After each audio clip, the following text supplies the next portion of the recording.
उद्धव ठाकरे जी को हनुमान चालीसा से डर लगता है। ये मैं नहीं कह रहा हूं, कोई सांसद कह रही हैं कि उद्धव ठाकरे अगर हनुमान चालीसा पढ़ लेंगे तो सरकार गिर जाएगी। ये भविष्यवाणी मैं नहीं कह रहा हूं, ये भविष्यवाणी ये मैडम कह रही हैं। नाम है नवनीत राणा जी, महाराष्ट्र के अमरावती से निर्दलीय सांसद हैं। इन्होंने सिर्फ एक ही बात कह दी कि उद्धव जी हनुमान चालीसा क्यों नहीं पढ़ते हैं, क्यों डरते हैं, डर लगता है क्या उनको। और जैसे ही ये बयान दिया उसके बाद सीधे तौर पे ये निशाने पे आ गई अमरावती की निर्दलीय सांसद नवनीत राणा जी। आखिरकार इनके साथ कौन कौन से दुर्व्यवहार हुए इसकी चर्चा करूंगा। और लगातार महाराष्ट्र में हर पार्टी चाहती है कि मैं भी हनुमान चालीसा पढ़ूं, तुम भी हनुमान चालीसा पढ़ो, हनुमान चालीसा पढ़ो। और धन्यवाद देता हूँ राज साहब ठाकरे जी को कि उन्होंने हनुमान चालीसा का इतना प्रचार कर दिया कि पक्ष विपक्ष तमाम लोग हनुमान चालीसा पढ़ रहे हैं। ये अच्छी बात है, लेकिन चर्चा इसलिए होगी कि नवनीत राणा एक निर्दलीय सांसद ने उद्धव जी को चैलेंज क्या कर दिया। शिवसैनिक भड़क गए और सीधा उनके घर पे पहुंच गए और लगे नारेबाजी करने कि नवनीत राणा मुर्दाबाद, नवनीत राणा मुर्दाबाद, नवनीत राणा मुर्दाबाद। क्योंकि अमरावती की सांसद नवनीत राणा ने अपने घर पे हनुमान चालीसा का पाठ का आयोजन किया था। और वैसे ही जैसे ही आयोजन किया था उसी बीच में कुछ शिवसैनिक गए और उनके घर के आसपास में लगे शोर मचाने। और जैसे ही शोर मचा उसके बाद क्या था, नवनीत राणा भड़क गई और कह दिया कि ये आने का तरीका नहीं है, इस तरह से आके चिल्ला चिल्ली करने की जरूरत नहीं था। अगर आना ही था तो सही तरीके से आ जाते, हम इनको सही सम्मान देते। लेकिन जाहिर सी बात है कि नवनीत राणा ने उद्धव जी को चैलेंज किया था और उद्धव जी को चैलेंज करके कोई बच सकता है क्या? वो चाहे राज ठाकरे हो, चाहे बीजेपी हो, चाहे कांग्रेस हो या कोई और हो। अगर आपने चैलेंज दिया है तो उसको भुगतना पड़ेगा। इसीलिए शिवसैनिक उनके घर पहुंच गए और लगे हो हल्ला करने। इसी पे अब नवनीत राणा ने भड़क के एक स्टेटमेंट दे दिया है कि अगर दम है तो मुझे रोक लेना, मैं जल्द ही मातोश्री में आके वहाँ पे हनुमान चालीसा की पाठ करूँगी। जितनी ताकत लगाना है लगा लो, मैं रुकने वालों में से नहीं हूँ। जितनी सरकारी मशीनरी की उपयोग करना है कर लो, लेकिन मैं अब रुकूंगी नहीं। जिस तरह से मुझे परेशान किया गया है और जिस तरह से मेरे घर पे आके इस तरह का व्यवहार किया गया है, याद रहे मैं जल्द ही मातोश्री जहाँ पे उद्धव जी का घर है उस घर के सामने में आके हनुमान चालीसा की पाठ करूंगी। रोकना है तो रोक के दिखा दो। कहीं ना कहीं महाराष्ट्र की राजनीति में हनुमान चालीसा बहुत ही ज़्यादा अनिवार्य हो चुका है। अब वो तमाम पार्टी चाहती है कि हनुमान चालीसा पढ़ा जाए जिससे हमारा बेड़ा पार हो जाए, वरना कहीं ना कहीं उनको दिख रहा है कि वोट बैंक खिसकते जा रहा है।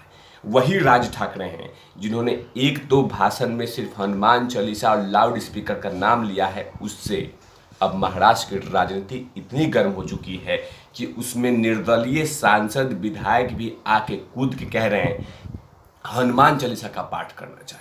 और लगातार ज्ञान दे रहे हैं शिवसेना को कि शिवसेना अपने मुद्दों से भटक गई है और लगातार शिवसेना को जगाने की कोशिश हो रही है। लेकिन दरअसल अमरावती की सांसद नवनीत राणा ने जो उद्धव जी को चैलेंज दिया है और साथ में चेतावनी भी दिया है, भड़क के बोल दिया है कि मैं जल्द ही मातोश्री के आके अब पाठ करूंगी। कल शिवसेना के 4 लोग मेरे घर के बाहर आके हो हल्ला कर रहे थे। अगर पहले बता दिया होता तो मैं उनके लिए अच्छी व्यवस्था कर देती। मैं यहाँ की सांसद हूँ, उनके लिए चाय पान की व्यवस्था कर देती। लेकिन मेरा एक प्रश्न है कि पूरा देश जानना चाहता है कि हनुमान चालीसा पढ़ती हूँ। मेरा सवाल उद्धव जी से है कि जिस विचारधारा को लेकर चले थे, शिवसेना का जन्म हुआ था, जिस हिंदुत्व के लिए बाला साहब ठाकरे ने अंतिम सांस तक काम किया था, वो आज मातोश्री से जीवित है या नहीं है। यही सिर्फ सवाल पूछा था। और सवाल पूछने के बाद क्या था कि शिवसैनिक भड़क गए और सीधा उनके घर के अमरावती स्थित घर पे पहुंच गए और हो हल्ला करना शुरू कर दिया। लेकिन नवनीत राणा यहाँ रुकी नहीं। वो बोले कि मैं मुंबई की बेटी हूँ और मैं हार मानने वाली नहीं हूँ।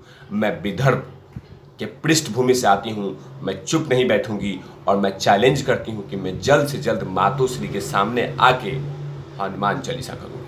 उन्होंने कहा, नवनीत राणा ने, कि अगर उद्धव ठाकरे अगर हनुमान चालीसा पढ़ लेते हैं तो महाअघाड़ी सरकार एकाध पार्टी से बाहर निकल जाएगी। तो क्या उद्धव ठाकरे को पद का लालच है? मैं मुंबई की लड़की हूँ, मैं विदर्भ की ताकत हूँ, मुझे मुंबई जाने से कोई नहीं रोक सकता। अगर उद्धव जी ने हनुमान चालीसा नहीं पढ़ी तो क्या मैं मातोश्री आके हनुमान चालीसा पढ़ूंगी?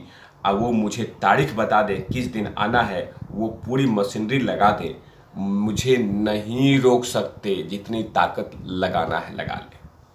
मतलब कि अब हनुमान चालीसा पे पूरे महाराष्ट्र में सियासत गर्म है। इधर हनुमान चालीसा के पाठ कर रहे हैं, लगातार मन से कर रहे हैं, पूरे मुंबई ही नहीं पूरे महाराष्ट्र में। और उधर अब निर्दलीय सांसद ने कह दिया कि मैं भी हनुमान चालीसा की पाठ उद्धव जी के घर के सामने करूंगी। और एक तरफ 3 मई का अल्टीमेटम दे दिया है राज ठाकरे ने कि अगर आपने लाउड स्पीकर नहीं हटाया तो याद रहे मैं बड़ा कदम उठाने वाला हूँ, ठोस कदम उठाने वाला हूँ और उन तमाम मस्जिदों के सामने हनुमान चालीसा का पाठ करने वाला हूँ। मतलब राज ठाकरे ने वो हाल कर दिया है महाराष्ट्र की राजनीति को कि उन तमाम मुद्दों को जमींदोज करके सिर्फ एक ही मुद्दा है, loud speaker, loud speaker, loud speaker.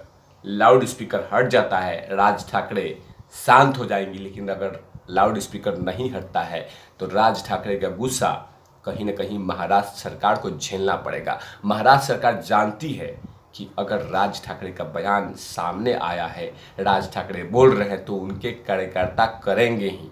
और उनके कार्यकर्ता का जोश वैसा ही होता है जैसे पूजनीय बाला साहब ठाकरे जी का होता है।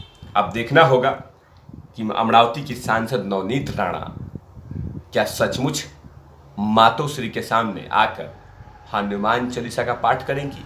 क्या उद्धव जी नवनीत राणा को रोकेंगे? क्योंकि वो लगातार कह रही है कि मुझे परेशान किया जाता है और मुझे लगातार मेरे ऊपर में मशीनरी का, सरकारी मशीनरी का दुरुपयोग किया जाता है और मुझे परेशान किया जाता है। लेकिन जितनी ताकत लगाना है लगा ले, मैं तो आकर मातोश्री के सामने पाठ करूंगी।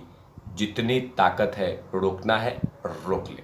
इधर राज ठाकरे लगातार महाराष्ट्र सरकार को चुनौती दे रहे हैं कि अगर आप लोगों ने कुछ नहीं किया तो मैं करूंगा। आने वाले कुछ दिनों के बाद राज ठाकरे ने प्लान किया है कि और भी 2-3 रैलियां करेंगे।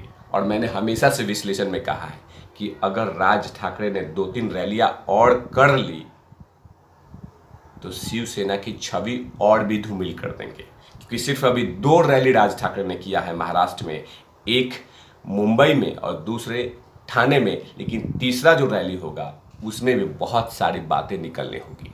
इधर राज ठाकरे को लगातार चैलेंज किया जा रहा है मुस्लिम संगठन से कि संभल जाओ वरना संभाल देंगे। लेकिन वो जानते हैं कि ये राज ठाकरे हैं, शिवसेना से निकले हुए हैं और अपने चाचा से वो सारे चीज़ें सीखे हैं। तब तक के लिए आप देख रहे हो तिवारी भैया, मैं हूँ वेद प्रकाश, का मैं धूला ठीक है साथ और नवनवीस।